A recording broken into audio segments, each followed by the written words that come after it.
Thank you all so much for joining us today for our panel, Scent Rave, which is the culminating event of LA's Scent Week, which has been taking place. And it's really been my pleasure to be working with Maxwell of UFO Parfums.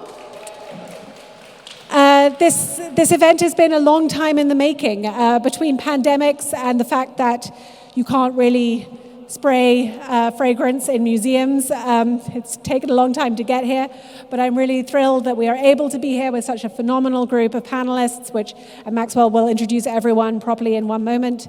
But really just to be able to talk about fragrance and the art of fragrance and the art of perfume. So thank you all. And now over to Maxwell. Thank you, everyone. No clapping, just sniffing. It's like, so hey. Welcome to Scent Rave. I don't even need this, right? I can just shout. Maybe I do need it. Okay, so welcome. We have a special extra guest. Sitting to my left here is Maki Ueda, who is a olfactory artist and researcher, and you've been doing education in olfactory art. Saskia, this is Saskia Wilson Brown. Would you like me to...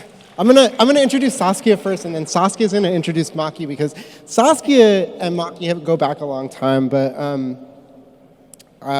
so Saskia, let's see, Saskia I probably know the best up here out of all the people. Also, I'll start with her actually. She runs the Institute for Art and Olfaction, a nonprofit in Chinatown dedicated to all things that smell and smelly things, and it's an educational facility and an olfactory art gallery, and basically one of the most important cultural institutions dedicated to something most people aren't dedicated to, which is the nose. If you think about it, Axel and Buck, they were the researchers that decoded the olfactory bulb. They won the Nobel Prize for decoding the olfactory system in 2004. So we're just barely starting to think about these things, and Saskia is also at the forefront of that stuff. So the Institute started a little more than 10 years ago, and I started going to the Institute 9 years ago, and fast forward till now, and I count Saskia one of my besties of all time. We're ride or die, and we've been through a lot. And so I also now serve on the board of directors, and she's the director of the Institute, and she remains our fearless leader. So let's have a hand for Saskia.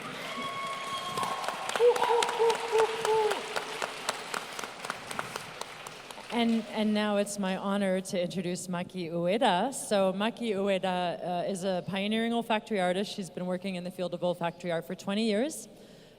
She's known for her very delicate touch with olfactory art. She does, for instance, smell mazes, where you use your nose to navigate a space. And I think you're on your 6th smell maze? Yeah. So she's been doing these for a long time. She's also been an instructor at Eindhoven Design Academy, and just a very important voice in olfactory art. So that's my introduction to Maki. And I kick it to you, Maki. Or maybe you need to introduce everybody else, right? Well, I'll just keep going with the intros, but everybody, welcome to Maki. Maki is a very last-minute addition to our panel. I just asked her a minute ago, because she is the best. And she is a multiple-time Art and Olfaction Sadakichi Award winner, right? Just once. Okay, 6 finalist times. every year. Every year. Okay, I'll go with Hyungi next. We met through a mutual friend, the really amazing novelist Bonnie Chow, who invited us to speak on a Zoom panel during her residency at Black Mountain Institute in Vegas. Hyungi does incredible work as an incense maker, among other things like bookbinder and tattoo artist. Speaking of, she did this tattoo on me. It's a UFO that's, there's a spider there too, I don't know. So yeah, I booked a tattoo session with her and got to see her process, which is that she wildcrafts a bunch of her stuff and forages, and she teaches classes all over the place, and I was just like, You're amazing. And we've been talking about doing a collaboration for years, and so maybe we'll finally get to it. But yeah, let's give a hand for Hyungi Park.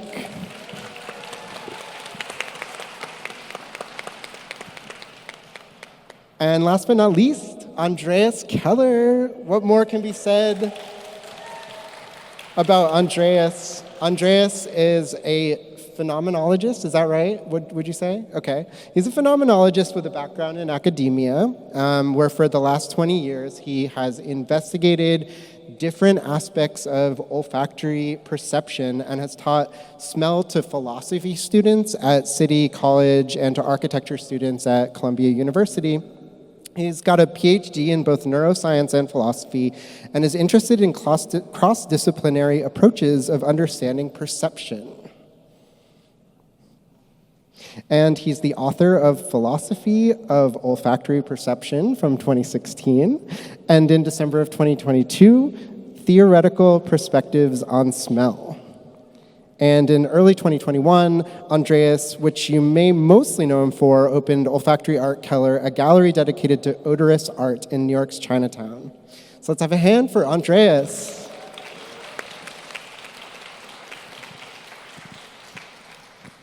All right, so yeah, this is a panel. It's about community building, and something that's been very interesting to me because I've been making olfactory art for a few years, and one of the most important things to me is this idea that it's a social practice. It's something that it lends very kindly to social practice. And I was going to start with Saskia, because I feel like you also literally place community at the center of your art practice. I'm not sure if everyone here knows this, but the Institute for Art and Olfaction is actually in and of itself, a kind of a piece of relational art. And Saskia and I talk about this a lot. When we met, the community was quite small, but it was very potent. Did you set out to create a community as big as what it's become? I mean, how do you answer that? Obviously not. I think if you're setting out to create community, you're going to fail because you end up sort of making decisions that are not sincere. You know what I mean? Like, community building also is such a buzzword these days. Like, it's been so co-opted by marketing and all that. So, no, I did not set up to create a community. I don't know that it's that big. I mean, it is what it is. But, well. The room is full, Saskia. I know. But I mean, at the core, I think any arts practice and any nonprofit ends up being, a relatively solitary endeavor. Like, I end up working most closely with the board of directors, you and some of our folks here, Lakenda and Daniel and Minetta and other folks. So that ends up being the reality of the community that I experience. But I do like how when you're working in sort of a social practice or in a social way, the community ends up building whether or not you have anything to do with it at all. So it ends up not being your community at all. It's a community. And some of it ties to you, and then some of it doesn't. And that's pretty cool to see. When I started the Institute, there was some olfactory artists that I was inspired by, Maki, Sissel Tolas, Peter de Cooper, a couple other folks, but there wasn't much going on, other than these three pioneers. There's a few more, but and now that's obviously changed, so that's gratifying. Yeah, I mean, I think there's a lot of people in LA, I think that's something to be said, is that the Institute started and now there's a lot of olfactory artists in LA, right? I mean, well, beyond LA, I mean, it's it's huge, I think. I mean, Andreas can speak to that also. Yeah, I'll ask Andreas the same question. Do you feel like that there is a community that is kind of built around the gallery in the sense that that's specific to olfaction? Yeah, I would definitely say it's like a special community, which is because of the special characteristics of how smell works, right? Like, smelling something together is such an intimate and social experience. So I'm happiest when people come to an event and then they, give each other smells, and people stand around and smell things or smell each other, right? That immediately creates something that, with any other material wouldn't be such an obvious thing. And you can't email your smell draft to somebody and say hey, what do you think? You have to meet them in person. So it is definitely it seems like a very embodied and intimate community, which is very, very gratifying to see. And also I feel because it's relatively few people who are interested in that, the community becomes more important to them, right? It's like many people do that work and kind of think they're alone, right? They don't know there's somebody else in their city that also does it, and then when you meet them, that's a very important step. So I definitely enjoy the small community that built around the gallery so far.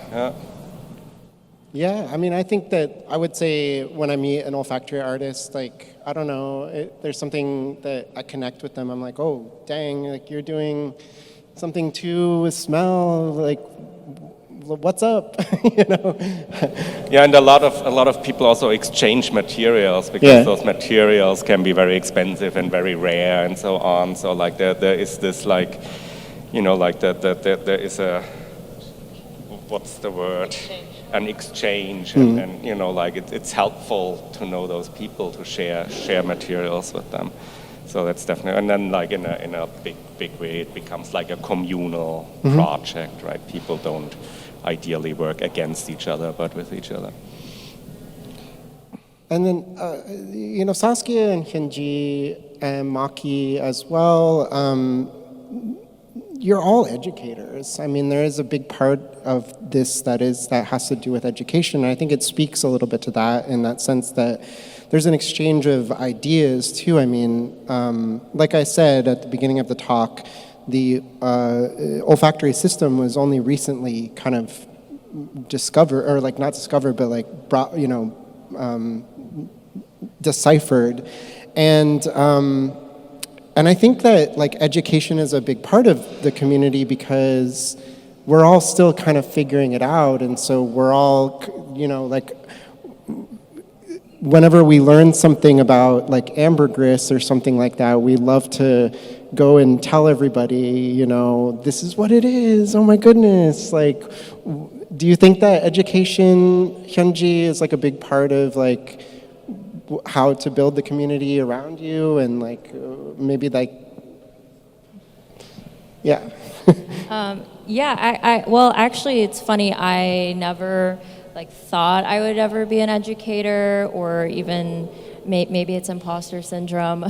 Never really viewed myself in that light. I just kind of organically came into it when my practice with scent really started with my fine arts background, and I just really dove into like incense and scent. And incense is it's a pretty niche area, and there's not a lot of like workshops or classes or people that are like actively sharing knowledge.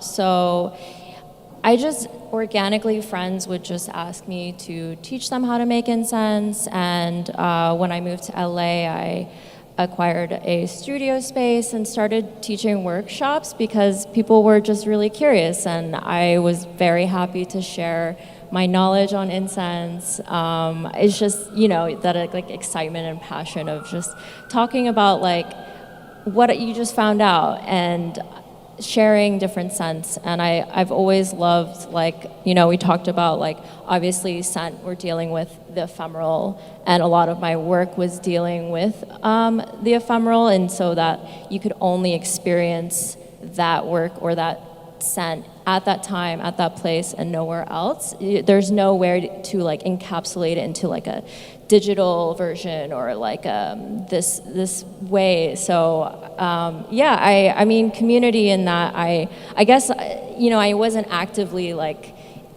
thinking that I would be an educator and teach workshops, but I think naturally in some way, everyone that comes to any workshop, it's a very non-committal, basically, activity that you're committing like 2 hours, and that everyone that goes is there because they want to be there, and so then that in itself has that commonality of the interest of scent or learning new things.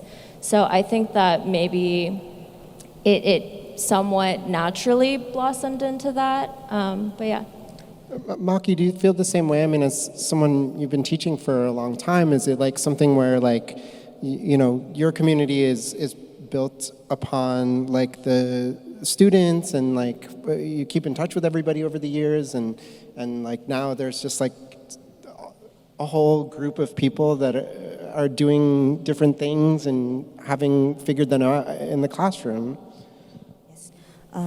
Yes, I have been teaching in the Netherlands. Actually, I used to live in the Netherlands for a long time, but now I live in Japan. When I was living in the Netherlands, I was continuously giving classes at an art academy. And it was really an intensive 3 weeks course. And some of the students were actually nominated as finalists, actually in the end, the Art and Olfaction Awards, so it's competitive to me. So I'm happy that I teach students and they become competitor to me. That surprised me and really happy. I love that. Yeah. A little friendly competition. They continued practicing. Cool. Friendly competition. Yeah. Not real rivals. Not like you're not going to sabotage their work. So I guess this, Saskia and I were talking a little bit, and you just had a reset where you were saying like, oh, I hung out with some like normal friends, not scent friends. That was not public. Oh, I'm sorry. But you know what I mean? Like, sometimes there's like a little bit of like, oh, I want to talk to people that aren't talking about scent all the time, but do you feel like the experience of scent opens up the conversation more easily than olfactory art experiences? Yeah, for sure. I mean, yeah, and you know, to qualify that comment, it's just because when you're in it, I'm sure we all know well, maybe you don't, but you know, to the world, what is it? To the worm in horseradish, the world is horseradish. So sometimes I find, since I'm surrounded constantly by scent people, you end up just always talking about scent, and frankly, it gets a little boring. You know, you get a little tired of talking about this stuff. But that's sort of a testament to the fact that people are really passionate about it because it actually does touch us so deeply. We all know it, sense tied to memory, bingo, you know, but it is, it's also tied to personal experience. So I think for my, quote, non-scent friends or my normal friends, I think the thing that's interesting with them is that they don't know very much, so it's a discovery, which ties back to the education, you know, like sort of the power of, you know, opening people up to stuff without pretending you're an expert, because I'm not an expert, I'm an amateur, you know, as a point of pride. What was the question? I don't even know what I'm talking about anymore. Sorry. Just like, is it, you know, like I feel like oftentimes I'll be talking to someone and I'll be like, oh, I make perfume or I make olfactory art, and like they'll have a million things to say. And in some ways, like there is something nice, like really nice about that, because it's like icebreaker, and I feel like it does lead to conversations that maybe wouldn't happen with something that is, I don't know, a different, you know, kind of field or hobby or whatever, like, you know, and I'm wondering, I guess, to all of you, like, the same question, like, do you feel like there is, like, this ease of conversation around olfaction because it's this kind of newish thing that some people know some things about, but not everybody knows that much about? Yeah, I think, again, it has to do with, like, how different smell is from other types of experience. So like in the gallery, for example, often the smells are presented in like a little jar that smells. And if a group comes in, the first person opens it, smells it, hands it to the next person, and then they usually say something like, oh, this isn't what I expected, or like, oh, I can't smell anything, or oh, I love it, right? And that's not, and if you go to a gallery with paintings, people stand and watch it at the same time, and there isn't like that interactive thing that automatically happens when you're smelling. And also people have a deep insecurity about, you know, smelling it right. They want like check if the other person smells the same thing. You never stand, or very rarely stand in front of a painting of a car and go like, is this a car? Do you see a car too? Right? Like that's not how vision works. But in smell, there's like a strong need to like affirm and figure out what other people think about the same experience, and that always opens up a good good communication, I feel. But adding to what Andreas just said, which summarizing was that people often think that they're not correct about what they smell and all that. And one of the things that we try to do at the Institute the most we can is just remind people that there is no wrong answer with smell. And I know it's another one of these tropes that you hear over and over when you work in smell, that there's no language for scent, you know. So we try to encourage people to really, you know, delve into their own experience and also just have confidence that this is a primal sense. People have been smelling for millennia. There's cultures around scent for millennia. There's no right or wrong way to make perfume, to smell, or to experience your own senses. You know what I mean? It's ours. So. Well, the people that come to the gallery don't accept that. It's like, you know, like there's like, if there's an abstract scent that's not supposed to smell like anything, and then they smell it and they're like, what is it? And I'm like, it's nothing, it's abstract. And I'm like, no, I need to know what I'm smelling, right? Like, is this a flower? And then I'm like, sure, it's a flower. But your first book was kind of based on that, right? I mean, like it's a take on John Berker's ways of seeing, right? In some like way, but using scent as like a platform for that. Exactly, it's the interesting part about it, and a lot of it has to do with education, that people don't have a better language or a more sophisticated way of thinking about it other than identifying what it is. And if they can't do that, they feel they can say nothing about that. And ideally, people would like look at it like an abstract painting where you like, you know, see what memories it evokes and figure out how it makes you feel and try to analyze how it's constructed, all those things without the need to identify or label anything. I almost wonder too if the aspect that it's in a gallery setting, it's in a different environment than, you know, if when people were smelling things outside here. And I feel like I'm almost curious if people are like really struggling to search for that, if you're what you're saying, like that, like it's what is this like conceptual thing that I'm trying to like understand, but like I'm curious about what your thoughts are with the gallery setting. Yeah, I think that's a big part of it. So the gallery kind of like forces smells to be objects, which they're usually not. Usually they're like events or experiences, and then in the gallery there's objects and there are smells, and then once you have an object, you get into that, what is it, what can I say about it?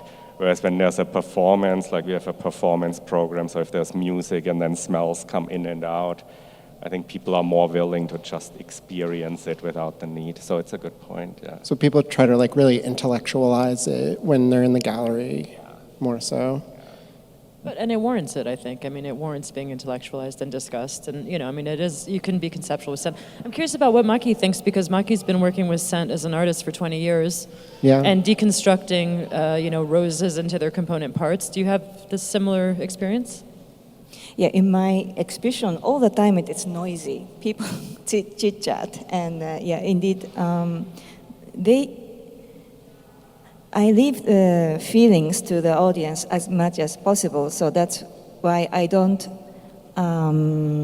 state what kind of smell it is, or actually in my work, often smells can be replaced with other smells and still a concept is valid. And that's what I try to make all the time, because smell is just smell, and it's a very personal experience, and it doesn't have to be that I tell you what I'm smelling is this. I don't have to say this.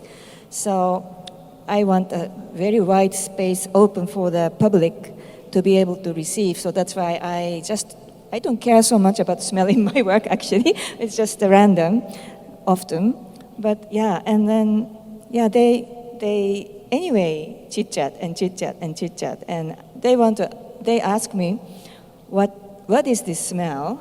And I don't answer them. Figure it out yourself. Yeah. Yeah, I mean, I think that's the point, right? Is that like, you don't need to know what the smell is to smell it, you know? Yeah, but when you're working conceptually, sometimes you need some reference points, you know? Yeah. So, I mean, for instance, one thing we all do experience pretty unanimously in my experience is disgust. You know, if you put something stinky, everyone's like, oh, I hate it. And that's something you can rely on, you know? I think for artists that's useful because then you have sort of a point you can start with for your, I mean, art is communication to a degree, you know, so I don't know, I think if we had some sort of commonality, it would be helpful for artists. And so I always kick, you know, there's no language for smell. Yes, there is, it's the chemical language. You know, if I go to Ariana, hexanol cis 3, you know exactly what I'm talking about. So there is actually a language, there is a way to get precise. So that's why at the Institute we really encourage people to learn the materials. As a way around that. Hi, Julianne. All right, this is a question that's also for everyone, another kind of general, broader question. When did you fall in love with scent as like deeply, you're like, okay, this is something I actually want to pursue, and did community have something to do with it? Should I? Yeah. I think I was 20 years ago when my child was born. Then before I was in a media art scene, but I couldn't have time anymore to work with computer. But I had chance to cook 3 times a day. So there I started experiment with scents in the kitchen scents. Actually, I started so like cooking Italian food and infusing garlic in oil. That is, you know, what's written in a cookbook. And I tried that with the seaweed and the cabbage and all different kind of things, infusion to oil or tincture, and so it was just starting from my kitchen. Oh, wow. Yeah. So it was like a very deeply kind of personal exploration. Yes, but actually I had quite an academic background to the senses, so that's a different part. But yes, I had always interest in senses like visual, hearing, and tactile, everything. So before I started olfactory art, I was actually working with like tactile and food projects.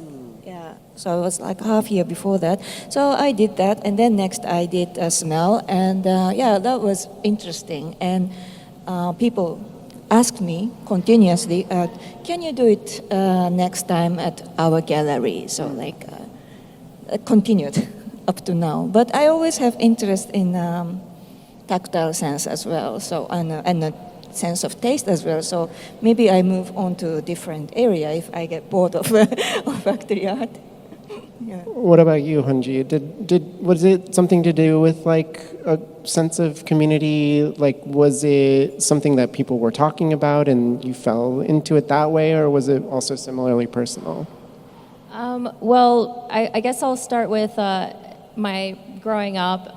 My mom actually she had very debilitating migraines, so scent was actually completely forbidden in my household, like no scented lotions, no. So I being the natural rebel that I am, went into scent, and I found that because I grew up with like everything scentless, my sense of smell became very keen.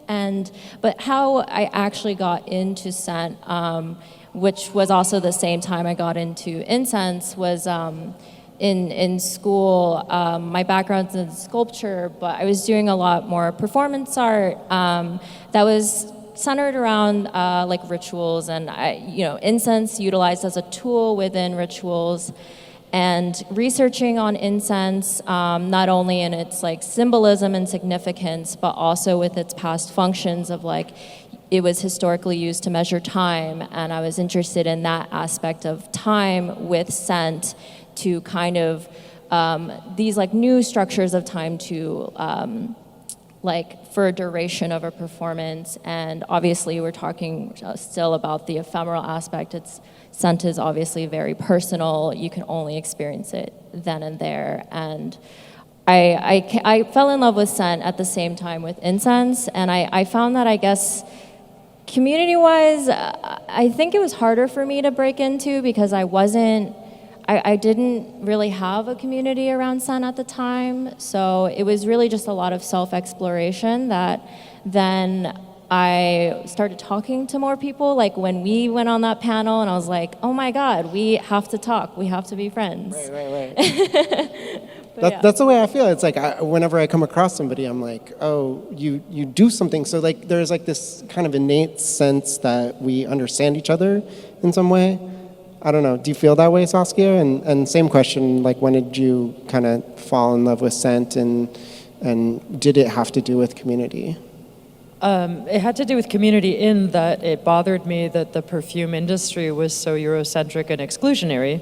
And the Institute for Art and Olfaction was what I was calling a social practice to subvert that and to create access, inclusivity, experimentation, yada, yada, So yeah, definitely about community, but it was inherently a selfish act. I wanted to learn, no one would teach me, and I was like, and hoping that people would find it, and they did, so yeah, it was about community for sure, but not, it was more about sort of creating space for community than actively pursuing a community, I think, just like, for every, that's it.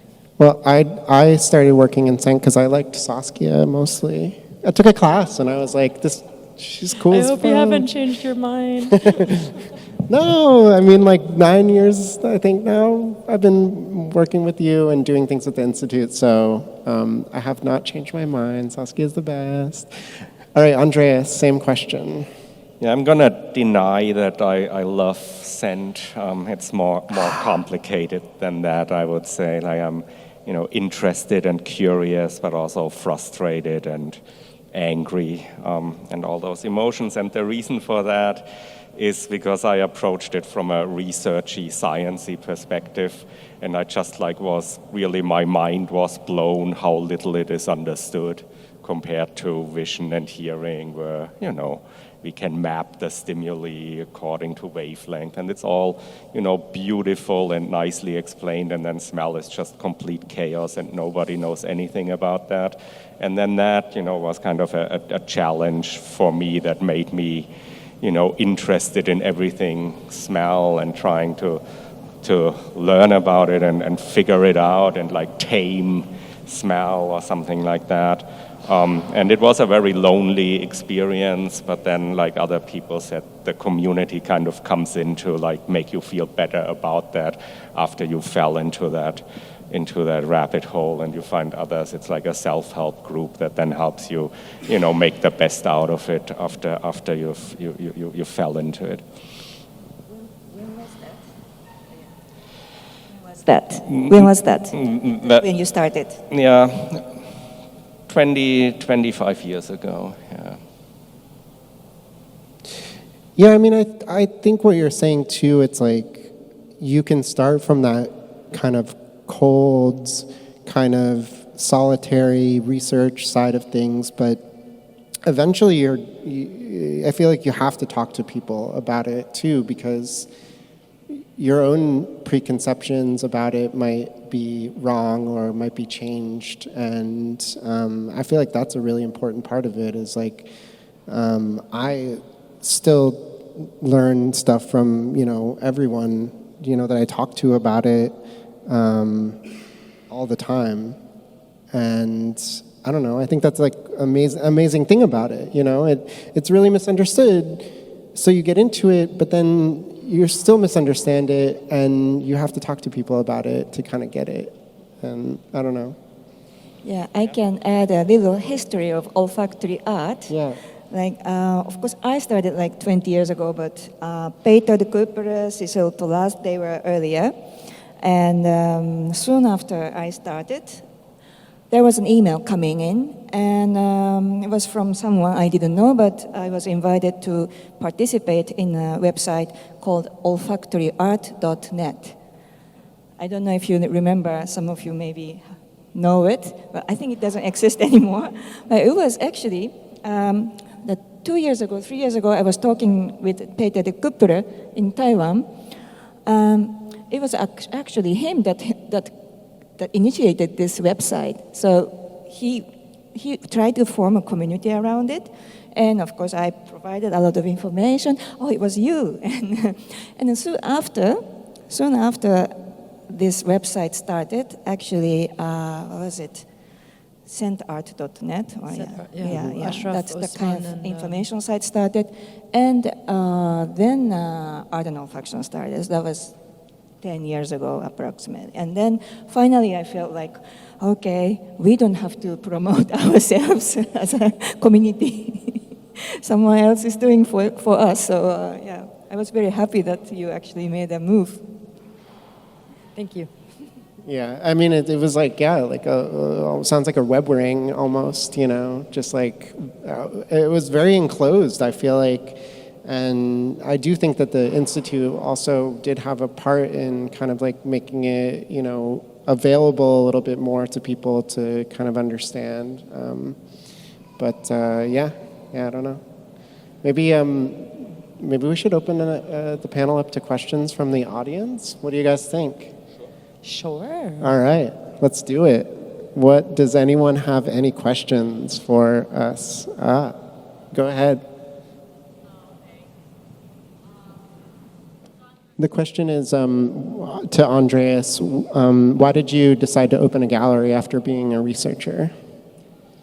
Yeah, so I've been like in the late stages of my research. My main interest was in how smelling is different from seeing, in how it connects to like cognitive abilities like language and memory, and how it distributes in space and time and all those kind of things. And so, you know, telling people about that, you find out that people don't know much about first-hand experience of experiencing smells other than perfume or cooking or something. So the gallery is meant to be a space where people can explore perceiving smells and experiencing smells, and it's like set up like an art gallery for visual art to contrast it. It's also surrounded by galleries that normally show paintings and sculptures, so I want them to like do the visual thing in those galleries, and then they come in my gallery and I'm like, now you have to smell the art, and then they realize how that is different and how impoverished and sad their lives were before they started smelling. And you know, like that's kind of the reason behind starting that space. So it's a kind of an experimental space more than a real gallery. Also, it's also a very real gallery. So painters get really jealous when they come in. Painters hate us. Yeah, because they ain't us. Yeah, go ahead. I was interested in your question about community and scent, and I forgot for a second that was the name of the panel. And of course, in conjunction and being punctuated by the exhibition that's currently on view, and how electronic dance music is a place for community and healing in a completely different nonverbal way. I was wondering what your answer to that question is between community, scent. Yeah, I mean, I want everyone around me to be having a hedonic, ecstatic experience all the time. I know that that's not usually possible, but I do think that, you know, I think we can try to do that with scent a little bit. And so, like, that's why I like to mesh it. I don't know. I think there's some people here that were on Friday. I threw like an actual, like an underground rave, and it was I used scent to kind of like diffuse scent into the air, and I try to mix those two things because I theorize, and probably Andreas knows, but I think that they do like similar things in our minds. When you hear music and when you smell things, I think that they cause like these kind of sparkles in our mind that you know, help along with, you know, not being so depressed and horrible all the time. But yeah, I mean, I think bringing people together too is like a big part of that. I love to bring people together to experience those things. So I try to get as many people in the same room at the same time to smell the same things. And yeah, that's what I want. That's my goal in life. I love that there's a lot of people here, you know? Like that makes me really happy. It makes me really happy that everyone comes out and smells stuff and maybe has like thinks some of the smells are nice, you know? And yeah, that's my answer. Does that make sense? You guys like that? Yeah, okay. Any other questions? Yes, there's one in the back.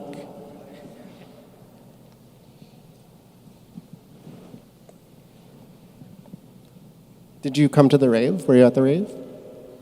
Sick. Hi, I don't have a loud voice, so I'm waiting for the microphone. But my question for you is, if you were going to do a scent party, what would be like your ideal venue to do that? Well, on Friday was the ideal venue. So it was like an underground, like illegal party space. And I just like did a regular rave, but I had scent as a part of it. And so like to me, like it's a similar thing to what Andreas is doing with the gallery in the middle of all these painting galleries. I'm just doing a rave, but it has smell, you know? And I think that I don't know, that's kind of interesting. I like to see it. And it's kind of an experiment, you know?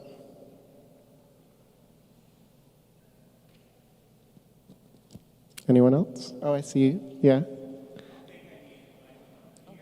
I can hear you. I can also translate. I think a lot about political art and how we can use scent to make political art.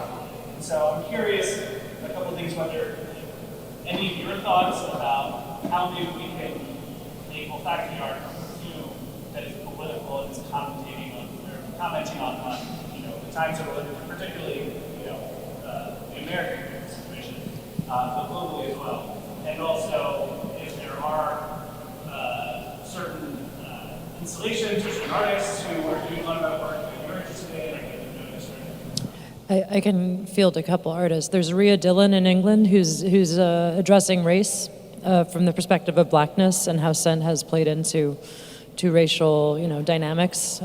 There's an academic called Sean Shu who's studying also similar things about racism and also other political things through scent. The Institute for Art and Olfaction, not to plug myself, is a political act. I mean, that was the point. It is a political art piece. That is the point of the Institute. And I think the best thing a person can do with scent from a political perspective is dismantle the corporate structures that tie us into capitalism, tie us into competition, tie us into only looking at scent as a product, a commodified product, versus our human right. So, I mean, I'm sure there's a bunch of artists. I mean, Maki's work is political in that way. Do you have any specific people beyond that? No, I was just gonna mention that many scent artists are interested in climate change and ecological issues because it relates to plants and like conservation. And scent go often hand in hand. So there's work that's being done about that. And like smell, if it's a conceptual art piece, then smell can do whatever anything else could do. But it also can like have a strong emotional component, bring an emotional component to the piece. So if that's required, this is a good idea to drive it home. Also subvert expectations. You can use, if someone expects one thing and then they smell something else, it might not be very overt. They might not be like, oh, this is meant to be this and it's that, but it makes them uneasy, which can be, used in political work, I think. I think everybody here is political. I think everybody here engages in the political act through our work, So I think it's inherent. Yeah, and it's very interesting because there is like a kind of a paradox too, because scent is so closely related to perfume, and perfume is like so capitalist, it's like one of the most capitalist things out there. Like it's so exploitative. And I think one of the things as scent artists and people that work in scent that have political aspirations or believe in doing the right thing, it's a really big question. You have to be really careful about where you source your materials. You have to, I think one of the things, with your foraging, it's like you're going out and you're not, it's the part of the world, and I think that's a really political act. And I think it is inherent for an artist to be aware of what they're doing, and I think that's in and of itself a very political thing. I also think it's really, I still think it's like back to that question someone asked about you having a gallery based all around scent, I think that's so interesting, especially that, most galleries, they're like selling just like a painting, and it's like people purchase them. It's very like capitalist in that mindset of it's gonna end up like in a basement or in their living room. And how do you like purchase like this experience that's happening in a gallery that's so conceptual? And I think that in itself is also very political, just in that setting.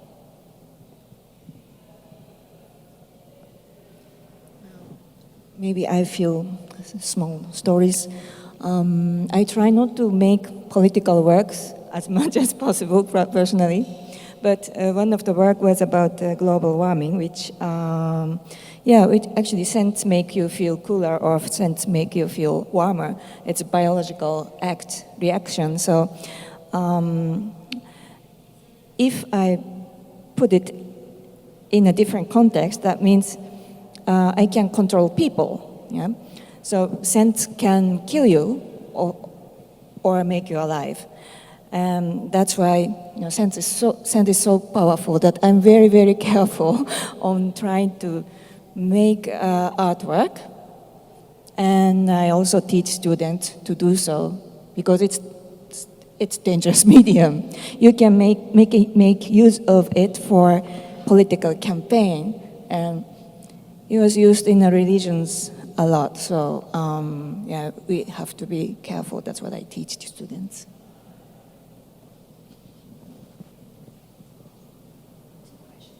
Two questions. Yeah, to Maki, as you just say that you try not to work in a political frame, or at least like verbalizing it.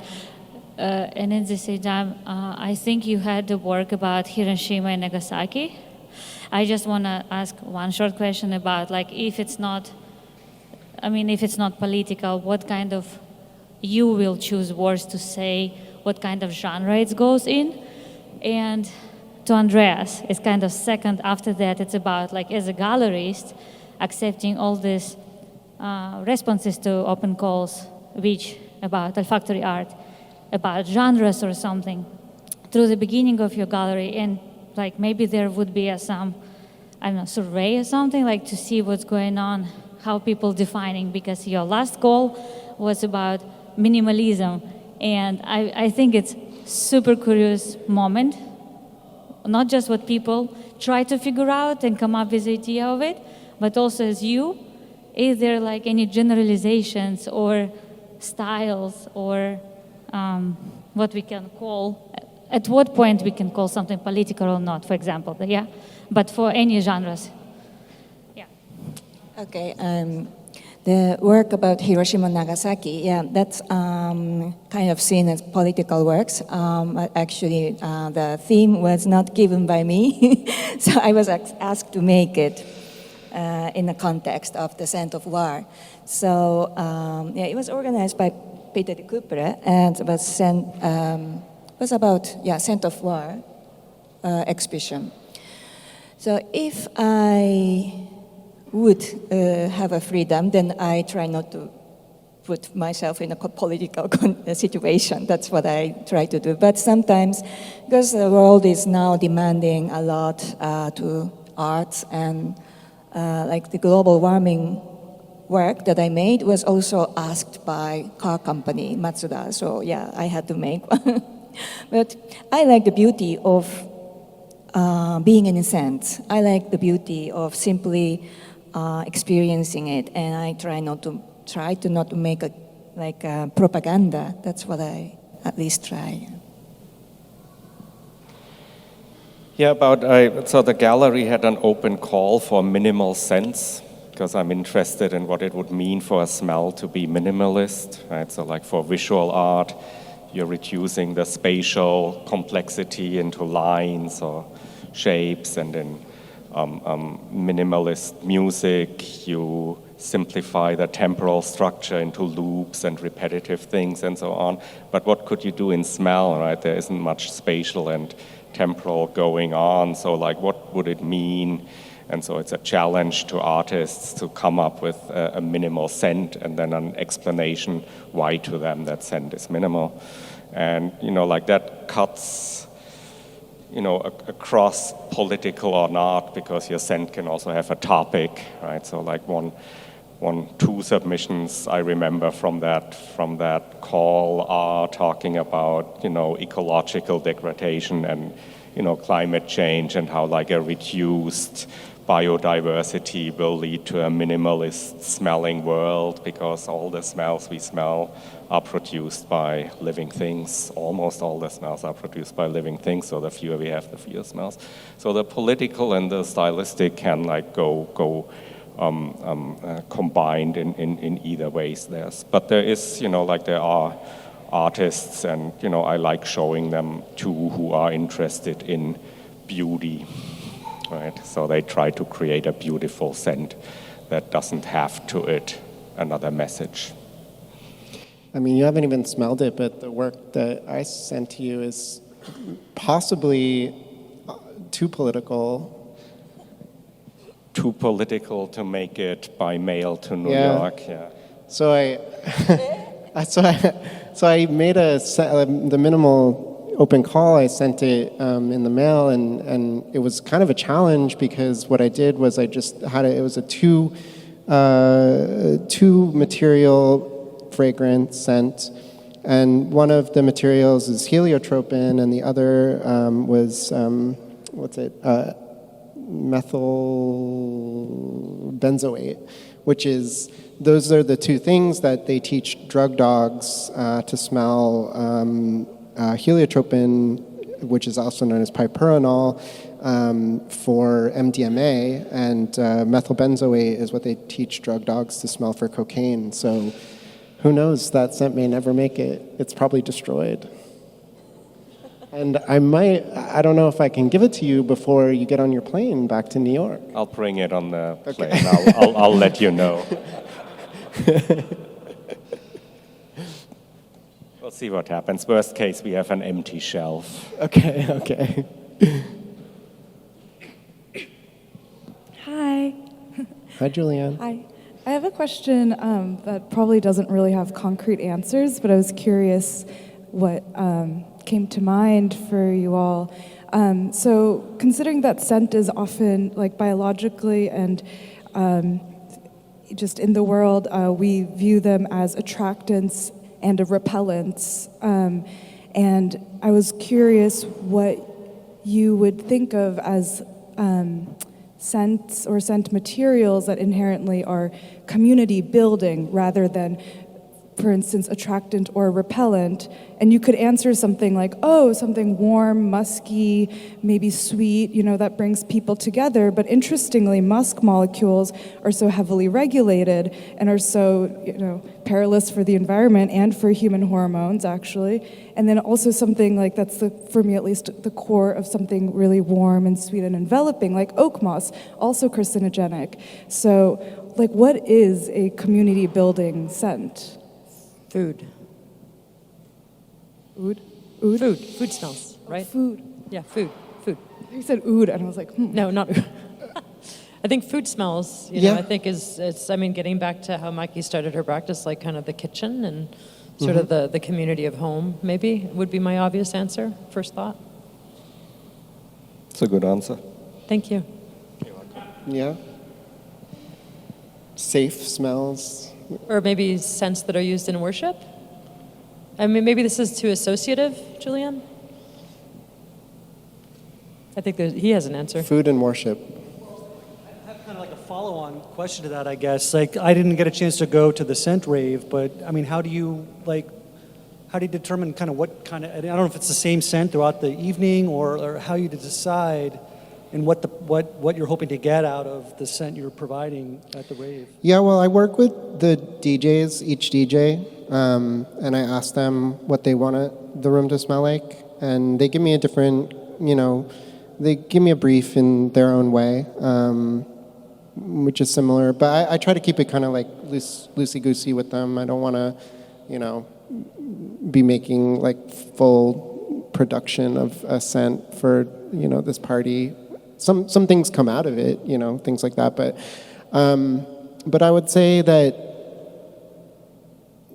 it's interesting asking DJs what they want the room to smell like, because they're also in kind of the business of making people happy and making people like enjoy themselves, and they don't want to clear the dance floor with something that's a little crazy or too much. In the same way that maybe I don't want to clear the room with like I don't know, something disgusting or something like that.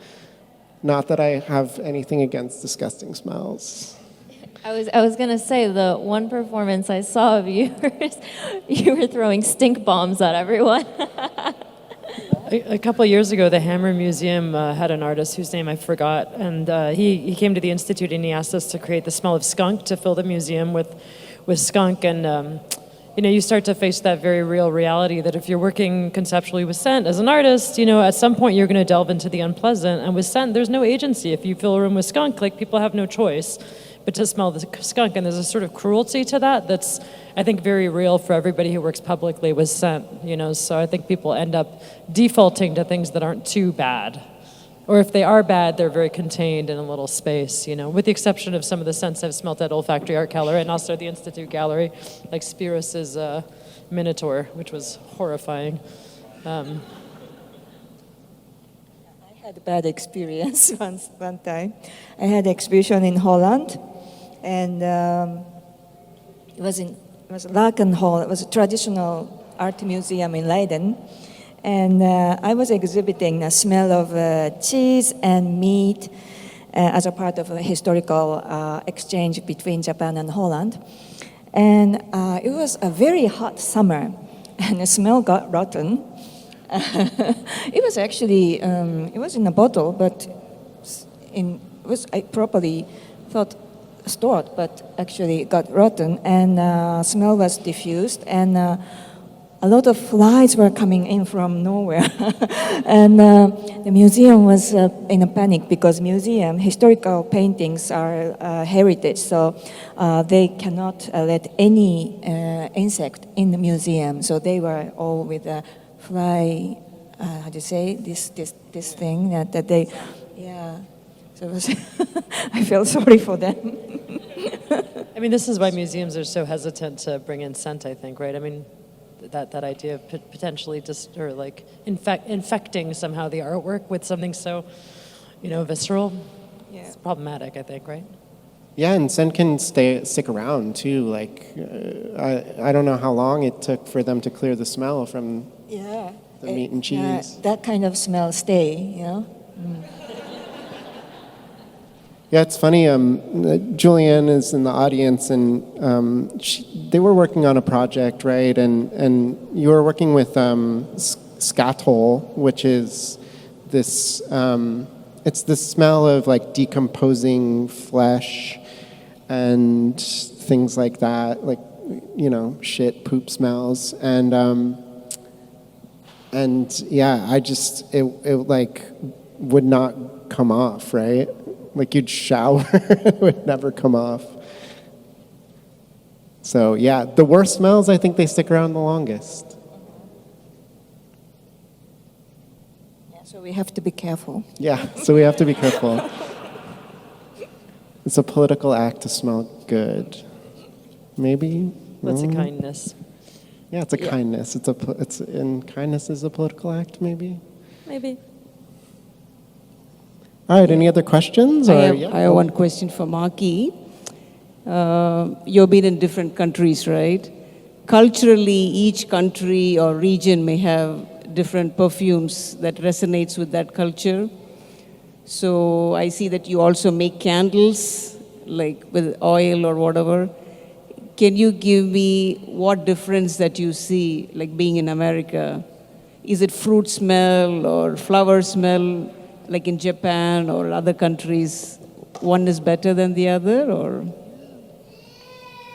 Well, so about difference between.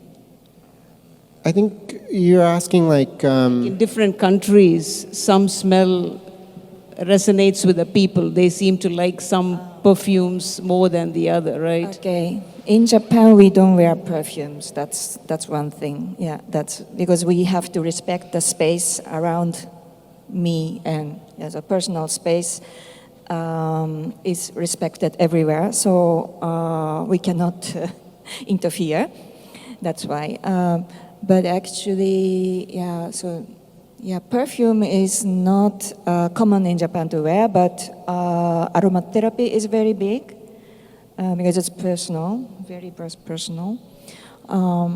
But yeah, on the other hand, I like perfumery actually. Like I was a teenager coming an exchange student to the United States, and I was really at Walmart. I bought a $5 small bottle of perfume. That was my memory for the perfume for me, and I still have the bottle, and I love it's sweet in general in America, like a gourmand, so a very tasty scent. It's popular, vanilla, and Same sweet thing flowers. with food, right? Yeah. We like our sweet food. And, It's a scent. It's very much on the sweet side, actually. I found, I like it actually. Thank you. We got one more question, I think, and then it's almost 5 o'clock. So. A question for the panel. As out of creative and professional curiosity, have you found particularly interesting or technically good ways of dispersing scents at shows, at galleries? This was prompted to me specifically when I'm thinking about like the scent rave. Like, how do you disperse that to the audience and effectively? And I guess to anyone, have you found something really cool that you've done that you're like, oh, that was so cool? I'll start by saying that I think that is definitely interest of all of us on the panel, is trying to figure out like how the heck do we disperse it and contain it and give it to people without hurting them and making the museum stink all up. And like you work a lot with like kind of glass balls and globes, and you work a lot with smoke and fire. And Andreas, I'm sure you see like every different kind, and Saskia too. I think it's like a definite interest of all of us. I don't know. I think one thing I enjoy about scent, and then I'll hand it over to my more learned colleague, is that actually it's one of those things you can't control, and you can try, cool. But it is what it is, it performs in the way it performs, so I actually appreciate when people accept that sort of unknowingness, and it's the nature of the medium to a degree. So you can cup it and you can have airflow. We've done all sorts of stuff, like that hammer example. We had to get it in the museum, but not in the offices upstairs. So you can try, but really at the end of the day, it just does what it does, and that's cool. I like that. Yeah, I'm interested in like smelling being an active act of embodied sensing as opposed to seeing, where you like sit in your chair and the TV throws stuff at you. So I like to have things where you have to, bend down and open, touch something, bring it to your nose. I had these scented paintings that were amazing, so you had to touch the paintings. And then people come in like, I don't want to touch the painting. And I'm like, no, it's okay, you can touch the painting. And so I like to have like people to work for the experience and have it like an interactive, active act of experiences, and not just like visual imagery or sound washing over them while they stand there. And so when I make the curatorial choices in the gallery, I often put shelves a little too low or a little too high and just make it like picking up flowers or picking a fruit from a tree. Like I imagine smell is in the real world too. So that's what I'm trying to do mostly. Yeah, I resonate with that in that obviously, scent is very personal, and working with incense is, obviously requires fire and smoke. And so doing that indoors sometimes, I think more museums or spaces like that are a little hesitant. But for example, like the one I did a scent installation with, so it was outside and there are different rooms, and I wanted each person, basically there was no directions, but the directions were everyone got a matchbook. And so that was basically just telling, the direction was that you light your own incense in each room. So you're kind of having your own personal experience. It's interactive, and also like it's at a low setting to a lot of them. So it's like the act of you lighting the incense, for example, and a lot of times like in temples. So it's being very like mindful and like aware of your interaction with that. That was a treat, by the way. I hope you do that again, because that was only for 3 days. It was at Murmur's Gallery, and it was like there's like 7 different or 8 different rooms, and you walk into each room and light a paper incense or incense cone, and you got to smell all these different. It was so good, yeah. But yeah, I guess I'll leave it to you, Maki, to finish it off. What shall I say? Yeah. About like controlling scent and like you working with different ways of distributing it. Yeah. Well, I think it's important to have a scene, that is number one, and I'm appreciating Andreas and Saskia for taking this position to curate, because curator's job is like you put our works in context, and it has to be in context. Because I'm in Japan living, and I'm in my island, I'm introducing myself as aromatherapist because I don't have proper context.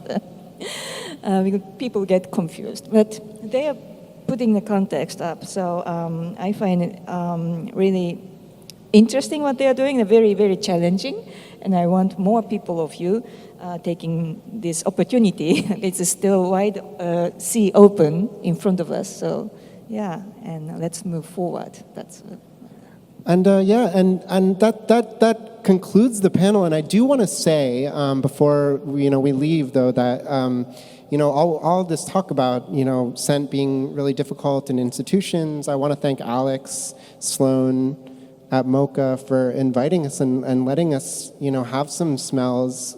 Albeit outside, but it's still really cool. And I want to thank Eva Seta, who has been working with me on this for so long. And thank you guys so much for having us. And thank you guys for coming. Thank you so much for coming and hearing us talk about smell and...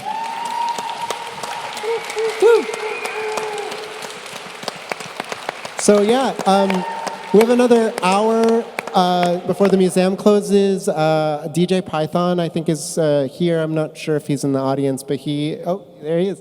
He's gonna play some music for everybody, and we can just hang out and chill. So thank you for coming.